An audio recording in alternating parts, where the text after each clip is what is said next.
बिस्मिल्लाहिर्रहमानिर्रहीम। Class 5 subject Urdu. Title बच्चों सोन मौजू मैरी क्यूरी। तुम वुचो सारी पेज नंबर 110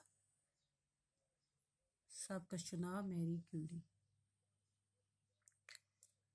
मैरी क्यूरी साइंसदान अपनी लगन और अथक मेहनत से आए दिन नए नए चीजें दरियाफ्त करते रहते हैं और इस तरह से तमाम बनी नवा इंसान को तरह तरह से आराम व आसाइश मुहैया करते हैं।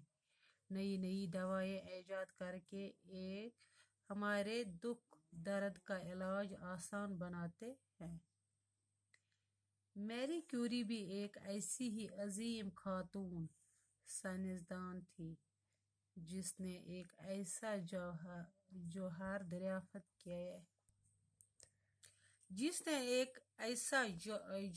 दरियाफ्त किया वो निहायत ही कारआमद है। ये बहुत सी महलिक बीमारियों के इलाज में भी काम आता है। इसे रेडियम कहते हैं। मैरी क्यूरी 7 नवंबर 1847 ईस्वी को पोलैंड के एक शहर वारसा में पैदा हुई।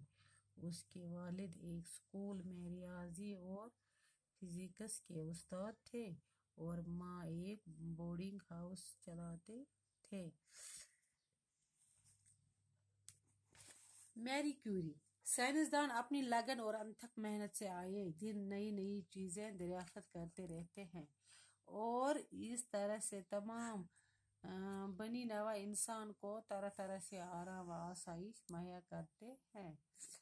नई नई दवाएं ईजाद करके एक हमारे दुख दर्द का इलाज आसान बनाते हैं। मैरी क्यूरी भी एक ऐसी ही अजीम खातून साइंसदान थी जिसने एक ऐसा जौहर दरियाफ्त किया जो निहायत नहीं कारआमद है। ये बहुत सी महलिक बीमारियों के इलाज में भी काम आता है। इसे रेडियम कहते हैं। मैरी क्यूरी 7 नवंबर 1847 ईस्वी को पोलैंड के एक शहर वारसा में पैदा हुई। उसके वालिद एक स्कूल में रियाजी और फिजिक्स के उस्ताद थे और माँ एक बोर्डिंग हाउस चलाते थे। बाकी परो सुबह बाकी वसलाम खुदा हाफिज़।